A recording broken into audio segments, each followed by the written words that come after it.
¿Qué tal? ¿Cómo están? Bienvenidos a esta nueva edición de resumen semanal de Senado Noticias. Nos reunimos para repasar lo más destacado en cuanto al trabajo legislativo. Y para comenzar, les vamos a contar sobre uno de los eventos más importantes que se ha realizado el último año. Hablamos de las y los 400, un encuentro de deliberación pública que reunió a más de 500 personas de todo Chile para hablar de dos temas importantes: pensiones y salud. Y precisamente durante esta semana se conocieron los principales resultados que queremos revisar con ustedes en la siguiente nota. Que los chilenos sí quieren solidaridad en materia de pensiones, repartiendo el 6% adicional de cotización, que no están de acuerdo con que se aumente la edad de jubilación y que tampoco quieren aumentos en el IVA para financiarlas, están entre las conclusiones del proceso deliberativo que se llevó a cabo en marzo. El proceso pudo demostrar también que la capacidad de acuerdo entre los ciudadanos es perfectamente posible, ya que muchas de las propuestas abordadas mostraron 2/3 de apoyo o más. Independiente cual sea, lo que la propuesta midió es que la sociedad en su conjunto, incluyendo a las Fuerzas Armadas, Gendarmería, todas las fuerzas de orden y seguridad pública, estemos en el mismo sistema. Por ejemplo, en cuanto a pensiones, un 94% estuvo de acuerdo con terminar con las comisiones de intermediación, un 84% cree que debería implementarse un impuesto a las ganancias extraordinarias de las AFP y un 70% cree que los ciudadanos deberían tener representación en los directorios. Esto demuestra que los chilenos representados en este proceso deliberativo quieren reformas profundas al sistema de las AFP, aunque por otro lado ha decaído a un punto neutral, el cambio del sistema a uno de reparto. El estudio muestra además que un 86% de los chilenos y chilenas quieren un sistema único, es decir, terminar con el sistema aparte que tienen las Fuerzas Armadas y de orden y seguridad. A pesar de la diversidad y la riqueza que es esa diversidad para el país, una gran capacidad de ponernos de acuerdo. Esta es una muy buena noticia de cara al proceso constituyente. Que los 400 son la expresión más fiel del punto de vista estadístico incluso de lo que es Chile en términos de paridad, en términos de edades, en términos de cultura, en términos de territorio. Si los valores de los medicamentos son un dolor de cabeza para los chilenos, los resultados de Chile Delibera muestran que el 84% quiere que se fijen los precios mínimos y máximos. Una mayoría del 80% quiere una reforma estructural que reemplace el actual sistema de salud por uno de seguro universal para todas las personas, pasando a ser las ISAPRES una alternativa de salud complementaria. Y si de reformas importantes se trata, los chilenos y chilenas priorizarían la atención primaria de salud y quieren que la atención de problemas de salud mental se financie tal como se hace con los problemas físicos. Es interesante mirarla en comparación a otra alternativa de reforma estructural. Ninguna de estas es superior o tiene el nivel de acuerdo que tiene la medida de un seguro universal con fondo único.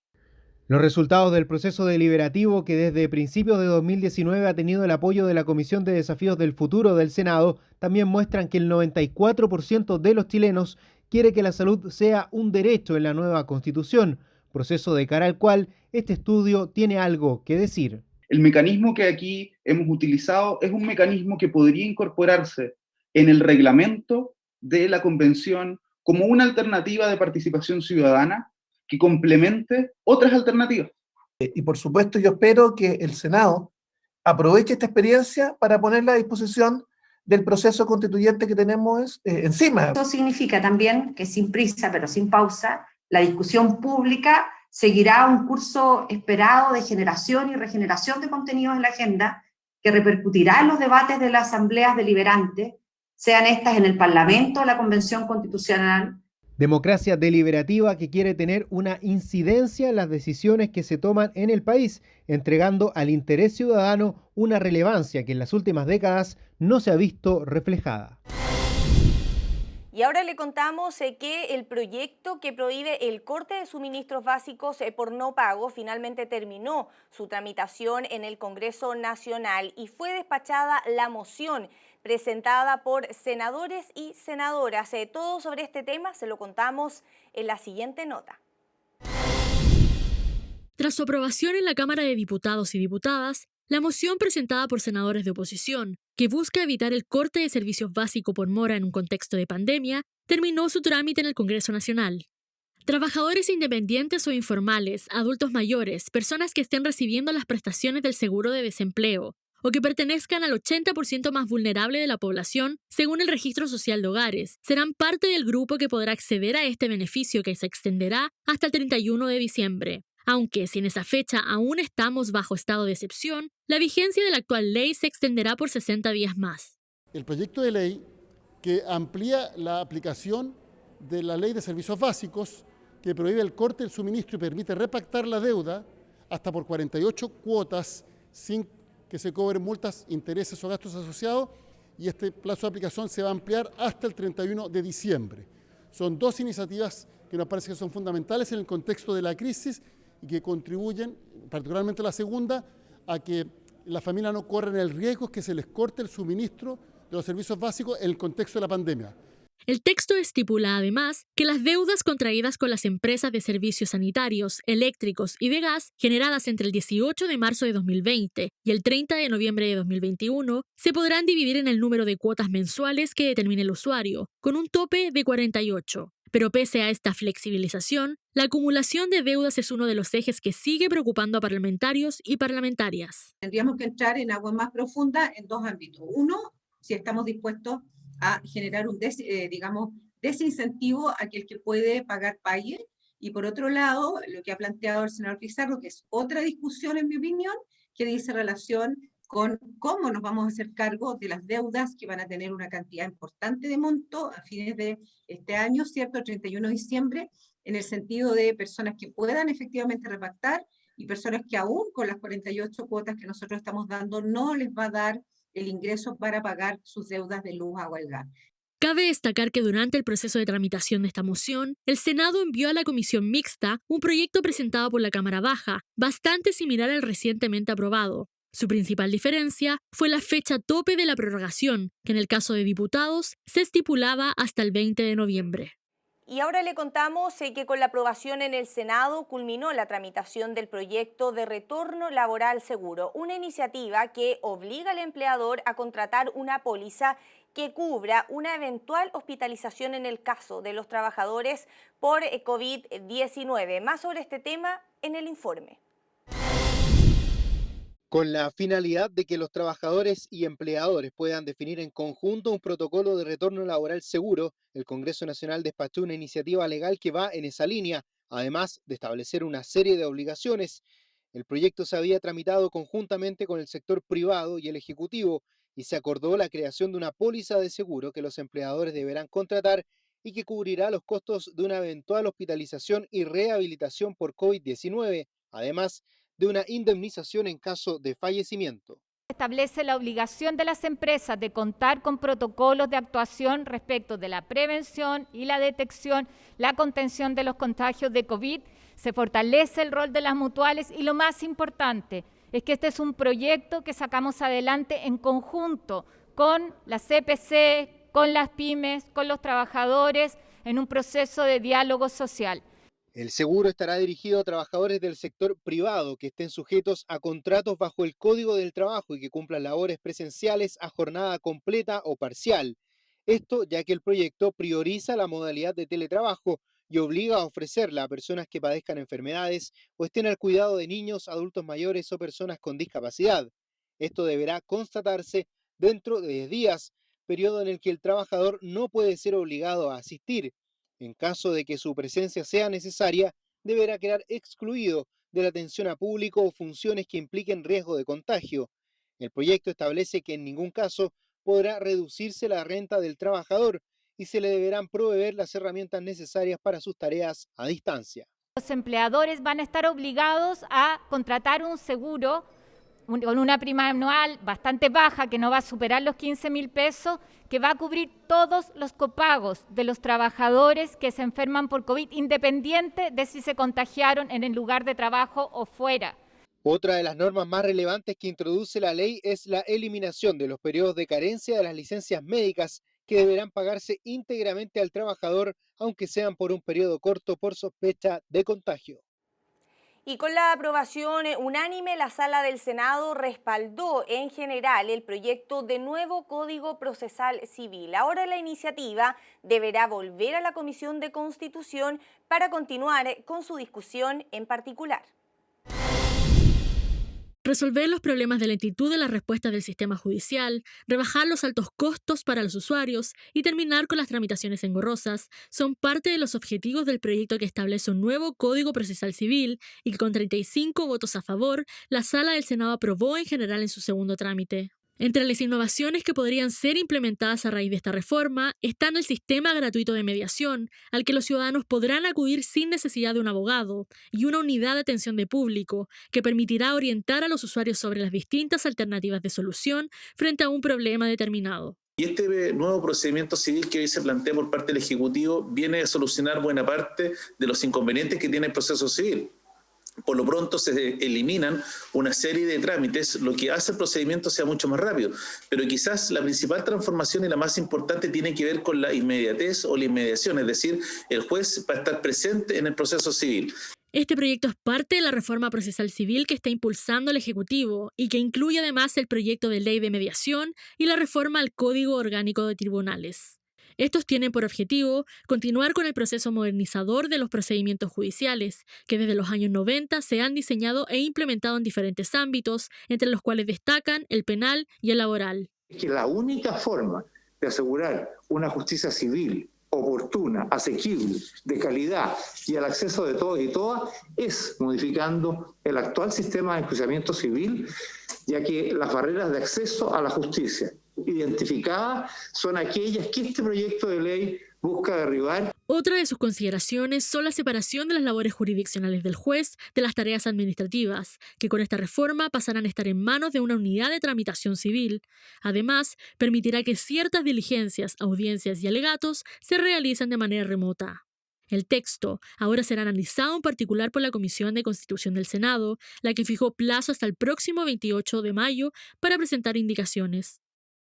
Y ponga mucha atención porque un alza de 688% han tenido los casos de usurpación en la macrozona sur, un tema que fue analizado en profundidad por la Comisión de Seguridad Pública y que revisamos en la siguiente nota. El Ejecutivo, el Ministerio Público y la Defensoría fueron tres estamentos que expusieron ante la Comisión de Seguridad Pública, que en su más reciente sesión continuó con las audiencias en torno a la moción de los senadores Kast, Sabat y von Baer para aumentar las sanciones ante el delito de usurpación de inmuebles, oportunidad donde el encargado de la macrozona sur, Pablo Urquizar, dio a conocer cifras contundentes sobre el aumento en 688% de estas prácticas, números que van de la mano con el incremento de episodios de violencia rural en la comparativa del primer trimestre 2020 con el de 2021. El delito que más ha subido y que ha tenido un aumento exponencial es el delito de la usurpación, un 688%, por lo tanto, el delito que más ha tenido una subida en el marco de la macrozona sur. Organizado, operan tomándose dichos predios y aprovechando de las debilidades de la regulación actual y con ello afectando gravemente el derecho a propiedad de las víctimas, pero no solo el derecho a propiedad, sino también el derecho y la integridad física y psíquica de los propietarios, quienes se ven intimidados muchas veces en el marco de la violencia rural. El gobierno, junto con calificar la situación como insostenible y solicitar una modificación a los artículos 457 y 458 del Código Penal, pidió ponderar adecuadamente que la usurpación, pese a ser un delito permanente y conllevar un daño mayor a las víctimas, en Chile hoy no tiene una sanción acorde. Argumentos compartidos desde el Ministerio Público.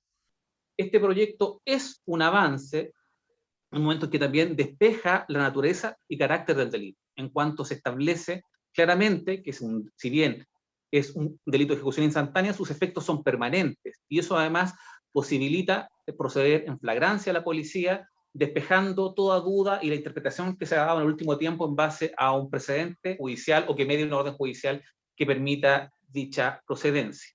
Quien puso un matiz y generó un debate por su mirada hacia la moción fue el defensor regional de la Araucanía, que cuestionó no solo la forma, sino la pertinencia y los principios de esta moción. Pero es un delito permanente, en donde si se le dan facultades a las policías hoy día, continuando siendo un delito permanente, mañana no habría ninguna oposición, si uno quiere verlo con ese término, para que un campamento de cientos o de miles de personas, todos ellos sin excepción, puedan ser detenidos, acusados de usurpación. En resumen, se termina claramente en esa lógica criminalizando la pobreza. El supuesto que hace don Renato de no poder diferenciar ambas elementos, creo que es erróneo, porque claramente eso ya está considerado. Y de hecho, la ley perfectamente puede hacer diferencia a aquel que construye una media agua, una vivienda de emergencia, de a quienes finalmente tienen otros fines. Y por eso mismo me parece quizás algo confuso la exposición que se nos plantea desde la Defensoría, presidente, porque nosotros podemos tener distintos diagnósticos al respecto, pero creo que confundir medios y fines puede ser altamente peligroso, presidente.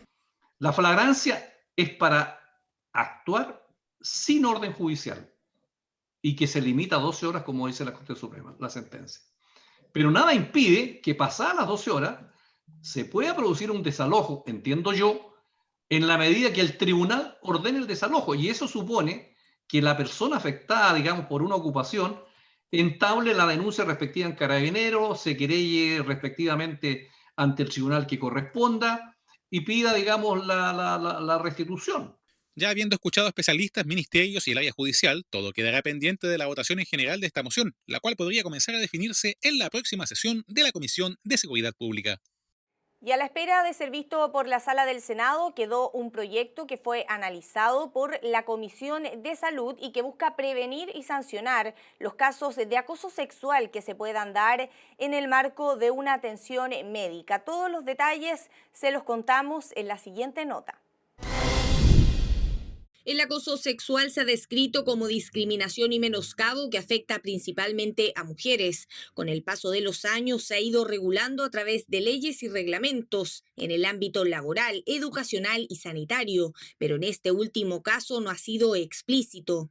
La Comisión de Salud del Senado despachó una iniciativa que busca hacerse cargo de casos como estos, acoso sexual que se puede dar en el contexto de una atención médica. La iniciativa fue respaldada luego de lograr acuerdo respecto a las medidas que deberán considerar los prestadores de salud privados. Tratándose de los prestadores institucionales privados, deberán incorporar el protocolo en el respectivo reglamento interno de orden, higiene y seguridad, ¿no es cierto?, donde se fijará el procedimiento, investigación, sanción que se va a ocupar. Eliminamos la frase final, que era dando estricto cumplimiento a la normativa laboral, porque eso se da por entendido, ¿no es cierto?, que hay que cumplirla. Y para acompañar este proceso, el proyecto establece que el Ministerio de Salud deberá contar con un documento tipo que contenga criterios mínimos para la elaboración de los protocolos internos, como prevención, procedimientos de denuncia, sanciones y plazos. La misma entidad podrá objetarlos en el caso de que los prestadores de salud no cumplan con los requisitos. Con esto y luego de su paso por la Comisión de Salud, el proyecto quedó en condiciones de avanzar a la siguiente etapa y ser votado en la Sala del Senado. El protocolo tiene que ser establecido por el Ministerio de Salud porque se trata de la relación paciente-profesional de salud, pero las sanciones tienen que estar coordinadas con el Código del Trabajo que establece las sanciones y con el Código Administrativo, o sea, con el Estatuto Administrativo, porque ahí se establecen las sanciones laborales. Pero yo creo que eso ya es bastante mínimo y eso creo que en el siguiente trámite lo pueden terminar de cerrar ese círculo, presidente. Moción parlamentaria impulsada por las senadoras Carolina Goich, Jacqueline Van Rysselberghe y los senadores Guido Girardi, Francisco Chaguán y Rabindranath Quinteros, que busca avanzar en esta materia en el ámbito sanitario y velar por la dignidad y libertad de las personas. Y ponga mucha atención porque la Comisión de Transportes y Telecomunicaciones recibió a representantes de Rapa Nui, quienes manifestaron su preocupación por diversos problemas que se les ha presentado durante la pandemia por COVID-19. ¿Cuáles fueron las materias que se abordaron en esa instancia? La repasamos en la nota. Es la pérdida de confianza total por la inoperancia sistemática de nuestras autoridades, la falta de voluntad y de buena fe para que en forma interna podamos solucionar todos estos problemas. Las voces de Rapa Nui hablaron fuerte y claro en la Comisión de Transportes y Telecomunicaciones del Senado. Acusan un uso cuestionable de la ley de 2018 sobre capacidad de carga en la isla, que ha derivado en problemas de abastecimiento y sobreprecios en algunos productos, además de fustigar los criterios de la TAM a la hora de trasladar carga y habitantes naturales desde Angaroa de vuelta a su hogar, operando sin ejecutar una responsabilidad social y empresarial a la altura de la condición de latencia. Lo anterior recordando además la suspensión del puente aéreo de la empresa desde fines de abril. Dificultades que se han hecho más evidentes en pandemia con medidas como el toque de queda, que no encuentra validez lógica, considerando que hace más de un año no hay casos de COVID-19 en territorio insular y que impiden las actividades cotidianas de sus habitantes. Para los dineros no calificamos, pero sí para mantener el toque de queda, que no ayuda en nada a la economía local. Okay. La isla hoy día se mantiene con los sueldos de los empleados públicos, pero no las personas que tienen gastronomía, por ejemplo, o la gente que vende verdura para hacer una economía local, no tienen a quien venderlo porque el toque de queda aquí rige a las 9 de la noche. Debería el Senado dar la posibilidad de sacar a Rapa Nui del estatus de toque de queda y solamente dejarlo cuando haya algún tipo de enfermo o llegue algún enfermo al territorio, ahí aplicar el toque de queda, pero aplicar toque de queda en un territorio no hay COVID, desde la aparición del COVID en Chile, es una violación a los derechos humanos. Todos estos antecedentes fueron recogidos por los senadores, quienes también consultaron sobre los problemas con la TAM en un reciente arribo de enviados del Ministerio de Vivienda y que motivó protestas en el aeropuerto Mataveri. Los isleños explicaron que los únicos vuelos afectados eran de tipo turístico y la molestia era por la decisión de usar cupos de pasajeros con foráneos y no con familiares y residentes naturales de Rapa Nui, que llevan meses esperando volver a sus hogares y no han contado con la colaboración ni de la empresa o de autoridades. Y se hace ingreso como rechazo a la traída de personas para el Serviu, para trabajar en el Serviu, y no se priorizó a personas Rapa Nui que por temas médicos están hace 3 meses varados en el continente. Y ellos abogan hoy día con urgencia la vuelta a su tierra. Así que lo único que se hizo en este minuto fue reclamar por la misma ley de traer 8 personas, priorizándola antes de las personas Rapa Nui que están solicitando su regreso. Por eso se reiteró una vez más que las condiciones actuales donde la TAM es una empresa privada e incluso transnacional, no se justifica su monopolio en la isla de Pascua, y el hecho de no permitir la entrada de otros actores a prestar servicios a Rapa Nui va en desmedro de la comunidad de este territorio especial, más aún con el mencionado cese de servicios. Que la TAM tenga criterio con los precios, porque la falta de vuelo significa falta de remedios, hay gente que es crónica, hay falta de insumos básicos, más que nada en el área de salud, y la verdad bajar los costos. LAN tiene que bajar los costos, nuestra vida se encareció mucho. Llegó el kilo de azúcar a valer 5.000 pesos, 1 kilo de azúcar. DGAC Internacional indica que la pista está operativa, y la en Chile se arroga el derecho, además de prácticas monopólicas, de prohibir los accesos a la isla. Por lo tanto, nosotros le pedimos a la TAM, si ellos quieren amenazar que no quieren volver a Rapa Nui, que firmen un documento que no van a venir para que otras líneas puedan venir a Rapa Nui. Y no estén amenazando de esa manera, porque quiero denunciar al Senado de la República de Chile que la TAM no ha tenido la responsabilidad social empresarial que corresponde a una empresa que lleva décadas trabajando hacia Rapa Nui. Pero dicen que el cielo está abierto, pero hay resquicios técnicos de la DGAC que comparte información con la TAM para impedir que otras líneas vengan. Son varios los temas que ustedes nos plantean, pero al menos en el área que nos corresponde, que el tema de transporte, yo ahí ofrezco la palabra a los senadores para efectivamente definir alguna acción. La acción fiscalizadora, facultad fiscalizadora no la tenemos, pero evidentemente que podemos hacer para que se adopten las medidas, sobre todo con el tema de la TAM. Aunque a la comisión solo le competen los temas de transportes, se acordó enviar distintos oficios como el que solicita agilizar la reparación de la pista internacional del aeropuerto de Mataveri, que necesita mantención hace 10 años, y hacerse parte de proyectos de acuerdo como el que pide Interior dejar sin efecto o reconsiderar la medida de toque de queda en una zona sin casos de coronavirus. Todos temas que se espera puedan ser resueltos prontamente por el bien de la comunidad de Rapa Nui.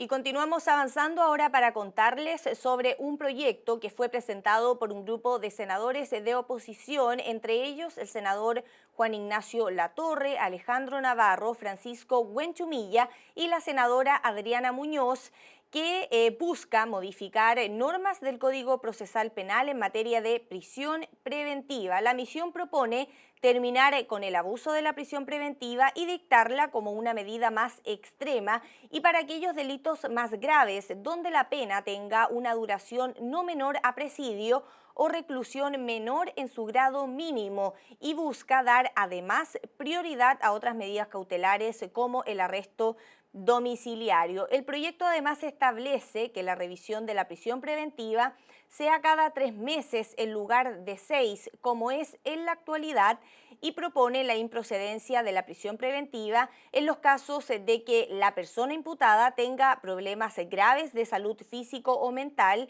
que no tenga antecedentes penales, que sea mayor de 60 años o sea padre o madre, que tenga a su cargo el cuidado de sus hijos o hijas, eso entre otros aspectos. Según las cifras de Gendarmería, al 31 de marzo de este año, habría más de 13.000 personas imputadas en prisión preventiva. Tenemos parte de las declaraciones que se dieron en el marco de la presentación de este proyecto. Consideramos que en Chile se abusa de esta medida cautelar.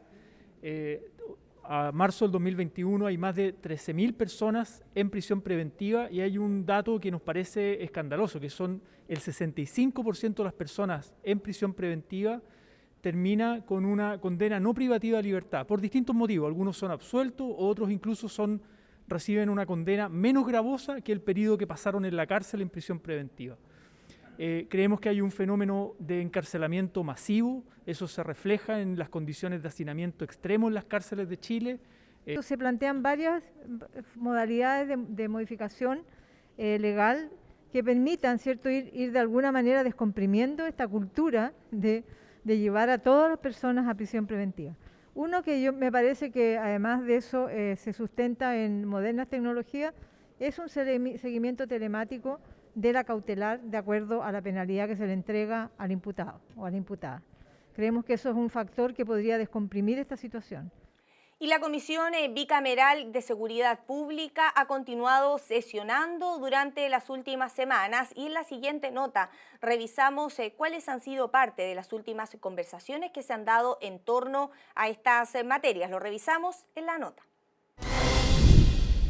Diálogos productivos, pero sobre los cuales se esperan resultados, son los que está llevando adelante la instancia bicameral de seguridad pública, donde parlamentarios de diferentes colores políticos y ambas salas del Congreso junto a Interior buscan anticipar en una labor prelegislativa los proyectos y materias que permitan avanzar en la agenda del sector. Desde la última semana distrital, mediante las sesiones telemáticas y presenciales del grupo, parlamentarios y ejecutivo han presentado sus propuestas con prioridades en puntos relevantes como el Ministerio de Seguridad Pública o la reforma a las policías. Sin embargo, son varias las reflexiones sobre los organigramas, planes formativos y dependencias que matizan las diferencias para estos dos temas que por ahora concentran la atención. Si pudiéramos definir si efectivamente este ministerio va a ser solo de seguridad, como usted lo plantea, o se va a preocupar de la protección civil. Tenemos una Agencia Nacional de Inteligencia, vamos a tener esta agencia que se va a preocupar de las emergencias, y lo que se requiere es un buen trabajo interagencial. Y aquí quizás viene la clave de un nuevo ministerio que tiene esa capacidad de trabajo de sistemas distintos, pero integrados. Y yo creo que eso es un tema que tiene que estar radicado en este ministerio, y que finalmente las personas que están a cargo de inteligencia preventiva, como la mayoría de los países, no dependen del ministerio de turno. Sí, es insólito que un director de inteligencia lo designe un presidente que llega y saca al otro. Sí, finalmente en Estados Unidos duran 10 años, o sea, son personas que tienen que durar mucho tiempo y tienen que estar al servicio del Estado, sea quien gobierne. La pregunta, ¿vamos a tener un Ministerio de Seguridad Pública para el conjunto de riesgos que tiene el ser humano? La naturaleza, la fragilidad, los problemas políticos. Lo otro es tener un Ministerio de Seguridad acotado a un tema específico que es el combate a la delincuencia. Porque yo creo que hoy día el problema político central que tenemos en materia de orden público es el tema de la delincuencia. ¿Qué papel le cabe a estamentos como ONEMI, Gendarmería o la Agencia Nacional de Inteligencia dentro de una potencial repartición dedicada a la seguridad pública, dejando el papel político y de gobierno en interior son parte de los debates? Lo mismo con las subsecretarías de las policías y la injerencia de establecer parámetros legales a los planes formativos en materia policial, donde la especialización sigue como un posible destino. Sino a la necesidad de hacer depender claramente la policía del mando civil. Y ese es el punto fundamental que yo quisiera que se reflejara acá. Yo aparte he ido más por la idea de un ministerio específicamente, para ser muy franco, un ministerio de las policías, sin entrar en otros puntos. Aquí estamos hablando del combate fundamentalmente al delito y la prevención del delito, la persecución del delito y después, por así decirlo, las sanciones. Para que las policías puedan actuar en resguardo de la seguridad de las personas, tienen que tener claramente definidas sus facultades y cuáles son los límites de esas facultades. Discutamos cuáles son los límites y creo que en eso la reforma de Carabineros es un ejemplo en cuanto a definir mejor los protocolos, establecer medidas para ejercer el control y, por último, una institucionalidad adecuada como es el Ministerio de Seguridad Pública para ejercer ese control desde el nivel político. La instancia quedó a espera de contar con la presencia de la subsecretaria de Prevención del Delito, Catherine Martorell, en su siguiente convocatoria, mientras desde Interior preparan un comparado enfocándose principalmente en los temas que concitan acuerdo, como por ejemplo el mencionado nuevo Ministerio de Seguridad Pública.